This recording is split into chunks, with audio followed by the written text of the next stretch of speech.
karanasan po, di na ba nakasalanan ng video? Media educators are warning call to defend press freedom. This corruption in media will be reduced to Good evening, you're watching News Cafe on the Solar News Channel. I'm Jing Saysay. Tonight we're joined by someone whose task is to produce one of the country's top newspapers, and she's going to say it's the top newspaper. Yes, she's the managing editor of the Manila Bulletin. She's Fil Sionil. Hi Phil, good evening. Hi, good evening, Jing. Just so everyone knows, Phil and I go way back. Yeah, we started when we were 17. And that was a long time. Before the age of the dinosaurs, no? Hindi naman. No, not really. Okay. And we're both in orange. Yeah. See? So We did orange not is our talk favorite about color. And we don't talk. So here we are. We're going to talk about the Manila Bulletin. How's it doing, Phil? It's doing good. Good meaning, are you selling more than the Inquirer and the Star? I will not claim anything. The thing is, as a business reporter before I joined the desk, Yeah. we have settled that, and I've said the bottom line is the bottom line. You just take a look at our Saturday and Sunday. Which means mas malaki kita mo kaysa dun sa dalawa. You said that, I did not say it. Okay. I'm going to say it for you. Is the business of newspapering going to stay? Yeah, it is. Why? In spite of technology. In spite of the social media, the Right. technology. For one, can I say something like in the Philippine setting? Okay, in the Philippine setting, there are laws actually that you call it protect the newspaper industry, especially when it comes to the laws that has been passed by Congress and signed by the President. This will not take effect unless it is published in 3 leading newspapers. Okay. And the only thing that the timetable would only take effect if it's been published 2 weeks after the Right. laws, Right. the IRR has been Correct. published. Correct. So in that sense, the newspaper industry in our What country about will people? stay. Will people still be interested Yes. to read? People will still be interested. The social media is fast, short, concise. But when you look at the details, it will be the newspaper that will give you all the details. So people would still love to buy the newspaper. And if your name's there, there's this propensity of us like putting it in the wall, like, having it framed. Nabasa ko yung pangalan mo sa dyaryo. Yes, yes. Patingin nga. I mean, they will not accept it unless otherwise you have a proof. A newspaper says it. Well, life has changed, Phil. And people will say, dati, when you wake up in the morning, you sit down, get your newspaper while you're having your coffee, and you're reading the news page by page by page. Do people still live like that? Yeah. Really? Yes. Di ba ang tao ngayon, after preparing for the day, after preparing for work, rush off to work. And while rushing off to work, You read it. cell phone, Yeah. Twitter. Yes. And pagdating sa work, and then during a break, Twitter again, or the internet, or where does the broadsheet in the hand fit into the daily scheme? Okay. One, it's in the education of the elementary and the high school. Okay. Okay. They read it, they need it, because it's one of the requirements in school. Okay. Okay. Second, we call it, they used to call it, I forgot the name. Now they call it millennia. Okay. Okay, these are the yappies in the past. Okay, now we call it millennia. These are like the people in their late 20s to early 40s, and they have time to read. Okay. Sometimes they want details of the story. So that's where the newspaper fits in. And then there are the old schools. Okay, they Like want you and me. Yes, in certain aspects, that is. Okay, they want to have the hard copy. Yeah. Paper in hand. Yes, paper Yeah. in hand and read the newspaper, Yeah. have their coffee. Right. It's actually, when you look at it, the education right now, there is this thrust of the education department to read. Okay. That's good. What's your the first thing that you have to do is like get a newspaper, read Yeah. Current events. current events. How do you see people consuming their news today? How much of it has it changed since we started as reporters after the revolution? Exactly what do you mean? They How- consume everything. No, they don't really. Sometimes they just listen to a radio Yeah. and then they say what they want to say. But I don't look down on the broadcast, no.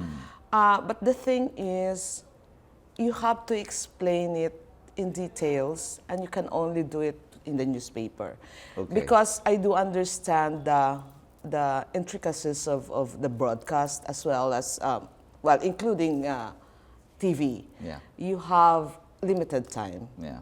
2 minutes. At Yeah, the most. 2 minutes Yeah. at the most for your Per story. first story. So, in the newspaper, you get all the details. Correct.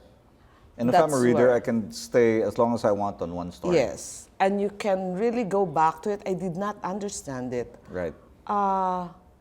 Let me read it again. Right.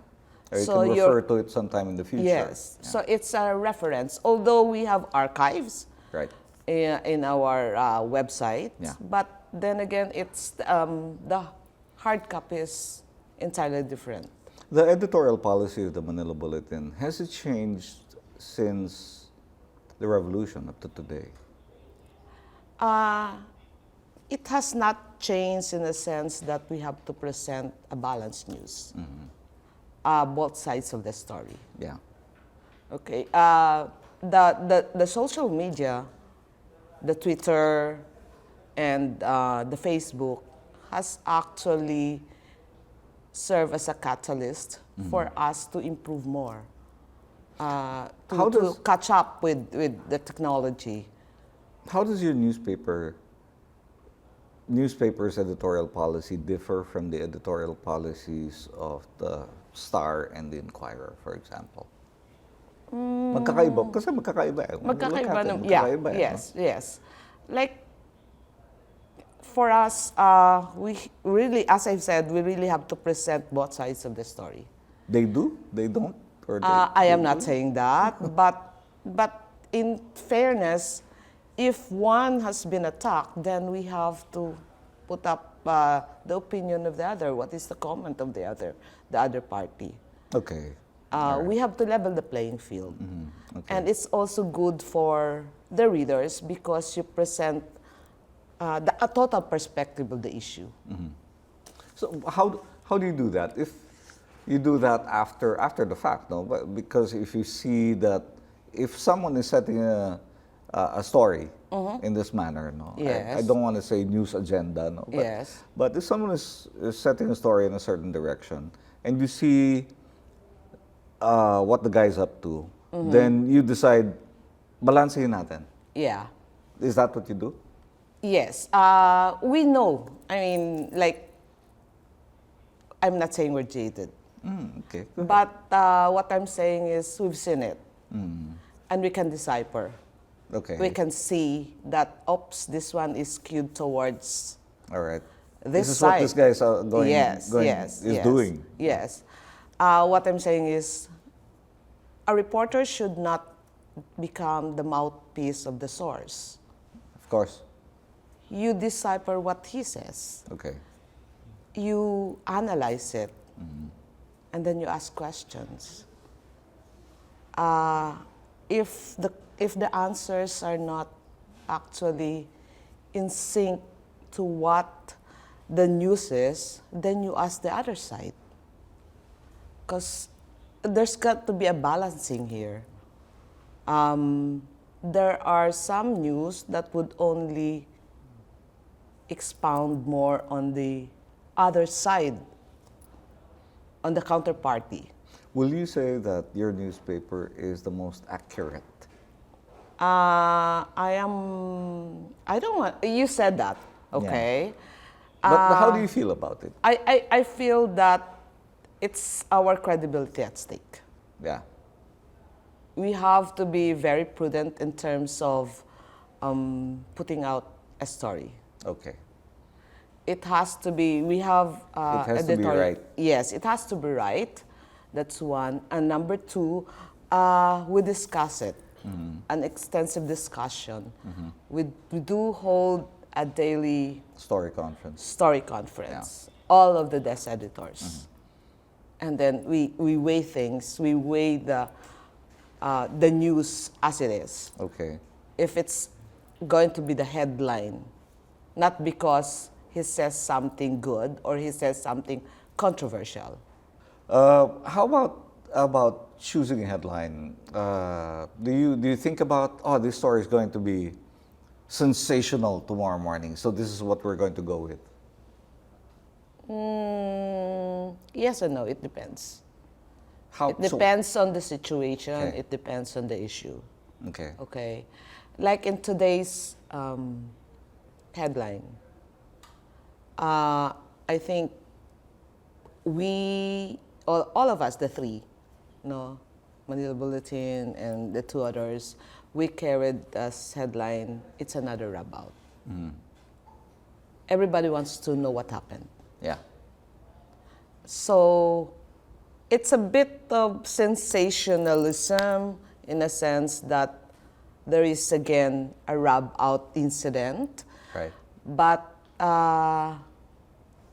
it's an ongoing story, a story that has to be presented to the public. And it puts to light the PNP, considering that in the recent survey, an international survey, it says that PNP, quote unquote, is one of the most corrupt agency in the country. So how is it in terms of this another incident?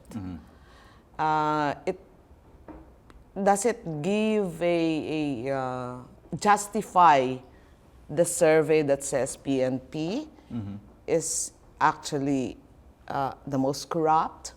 Or how is it in terms of what the president said in the SONA, citing the PNP as the sentinel of the peace and order? And she cited, he presented these three policemen who did their job protecting Right. the people.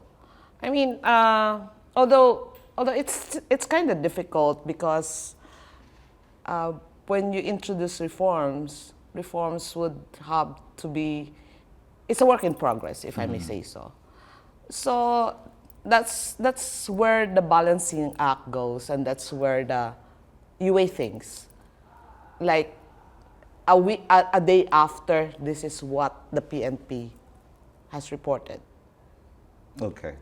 We still have plenty to discuss with our guest News Cafe. We'll return after this break.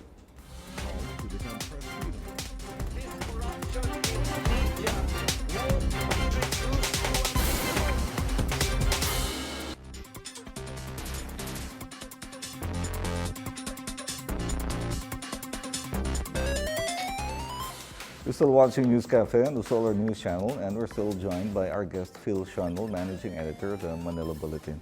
Phil, how has our country changed since the revolution, or has it? It's a work in progress. For good, for bad? Is it better now? Business-wise? By any measure? Yes, by any measure. Okay, in a scale of 1 to 10, 6 maybe? 10 being the highest. Would you, looks like there's more that you want for this country in terms of governance. Yes. we should adopt or actually practice what we should be espousing. I like the way, if I may cite, like I said, there is an improvement. If we have to take the bitter pill, why not take the bitter pill? If I may cite for now, I like the way former President, now Manila Mayor, Erap Estrada is doing in terms of cleaning up Manila. In terms of the traffic, okay, he placed Isko Moreno there, and there really has to be some rationalization. This is not a disparaging statement, but then again, I hate it when the tricycles would cross the main streets. Right. And they're like the king of the road. Yeah. And when you bump them, you're at fault. Yeah. It's not them. So there's got to be a rationalization there. You have to practice what you're espousing. In the past, there was this move to like put them on the side streets, but it was like a Ningas Kugun type of thing, and they're back after a week because of the rally. Why is it? Because their vote reach Of course. segment of the society. I like, I do empathize with their position because it's good that they're earning a living. But then again, there's got to be a proper decorum here. We have to place them where they supposed to be to service the people. Right. Okay, but there are some who would like just cross the street as if they own the street. Well, I've always felt that collectively we don't have a sense of sharing the public domain. When we're all in the public domain, parang nag-aagawan tayo lagi. Yes. Hindi magkaisa yung Yes, culture yes. natin eh. Makaisa. Yes, So yes, exactly. unahan kita, mauna ako sa'yo. It's something that we have to change collectively. And the leadership of this country, the leadership on all levels, local to national, how do you see them today as opposed to 1986, 27 years ago? 27 years ago. Have they changed? More of the same? Or do you see a change? I've seen change, but then again, as looking back history, in politics, the leaders, when you look at the members of the Senate, the members of the House, there's a missing link there. Because of the martial law and the children of the oligarchs and the old politicians, they were sent abroad. And I guess when they came back, after the revolution, there has change in things. There's a missing link there. We call it the baby boomers, Right. the likes of the segment of Mr. President Clinton. We don't have that. That's why there's a bit of a difficulty. This is my opinion. A difficulty in terms of like empathizing with what happened because they did not experience it. They have a different experience because they're abroad. They might have been sent there because of political reasons. But then again, if you're here and then you saw what happened, it actually builds your direction or what you want this country to be. Right. And we have that missing link. So there how do we is a move big forward? disparity between the politicians now and the younger politicians. There's a missing age link there. And I guess people like the young politicians now, they really have to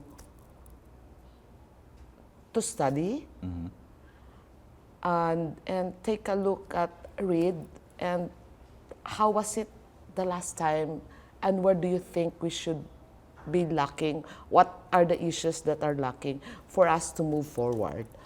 What do you say about the quality of our politicians today, in general? In general,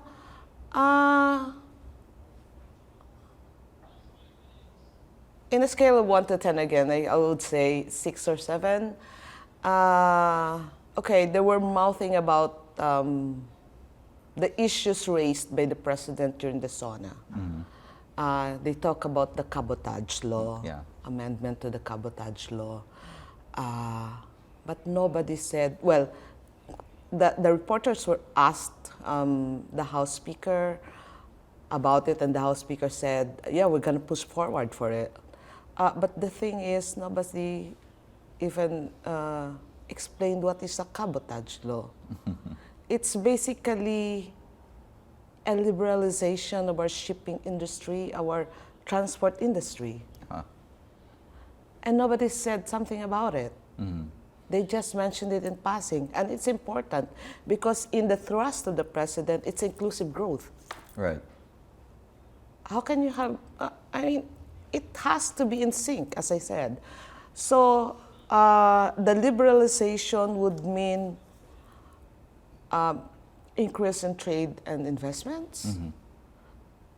And then, if I may mention about the speech of Senate President Frank Drilon, when he said the economic provisions of the 1987 Constitution will have to be amended. And he mentioned, and the attendant laws, and he mentioned about the Foreign Investment Act of 1987. And those are on the negative list. Not one of the cropped or the current members would said something about which provision, what is the FIA, the one in the negative list, what are the industries in the negative list. Are you questioning the quality of Maybe it's kind of new, but what I'm saying is that we really, they have to really study, do their homework. understand? Yes, And it's see what not. the problem is. Yes, it's not because you're just a good speaker or good. What do you call it in terms of TV reporting? Upsound. Upsound, yeah. Soundbite. It's sound bites. Yeah. But at the end of the day, where is that sound bites? What does it mean? Talking about TV reporting, what do you think about TV news? Be honest. Oh, yeah. I like it. Why do you like it? Because it gives me, like, as a managing editor, TV and that radio reporting actually would give me the trending. Okay, they're tools for you. Yeah, they're tools for you. me. It gives me a better perspective of the issue. Right, okay. And it provides me the direction on how should our reporters follow up the story. Understood. Because this is what Correct. erupted in the Correct. morning. Correct. Because you're a managing editor, so Yeah. they're tools for you. But if you were an ordinary citizen, do you think that television is delivering news that people deserve? Yes and no. Yes, why yes, and why no? Before we started, actually, I said we both agreed that we're old school. Right. Okay. I like the way my news is being delivered in English. Okay. I don't like sensationalism in news, in the delivery of news. Okay. I cringe every time I see in the morning That's why I watch Solar Daybreak. Okay, and I miss you there. Okay, I'm not saying I don't like Amelie Veloso. Okay. Okay, it's just that I like the way it's being presented because you have your breakfast, you're having coffee, and then you're giving us the gory details of who was killed. I don't like sensationalism in terms of the delivery of. Just I don't like shouting in the delivery of the news. It sells. It does sells, but then again, why do you have to shout? You don't need to shout to deliver to put emphasis on the news. Deliver it as it is. Very quickly, where should we improve as journalists? More details. That's one. Study your homework Okay. before you go into a news conference. Because I do understand in some cases wherein a network could ask, oh, there's a press conference, all of a sudden, you're nearest the place. Go to it. Since you go cover that, despite the fact that your reporter has no inkling on About the story. About the story. Right. And Correct. that should not be the case. I'm sorry, but Nature of the beast. yes, Yeah, I nature of know, the beast. I know. So I do understand that. I know where they're coming from, but the thing is, sometimes there's got to be a holistic approach. Reporters should read. That's the reason why at the onset I said we have to read. You have to look at the issues in its total perspective. You should know that not because you're just covering the political side, you don't want to know about what's happening in the business side. Exactly. Because, what is the trust, what any direction in Malacanang would guide the business And everything else. and everything else. Well, it's funny that Phil and I are talking about really very basic things reporters should be reading. Surprising, but it's a fact. No? Not all reporters are journalists I'm in no this day and age. journalist. Well, Phil, thank you very much for joining me. Unfortunately, that's all the time we have for today. I'd like to thank my guest, Fil Sionil of the Manila Bulletin, for being with us tonight. Join us again next Thursday for another round here on News Cafe. I'm Jing Saysay. Thank you. Thank you.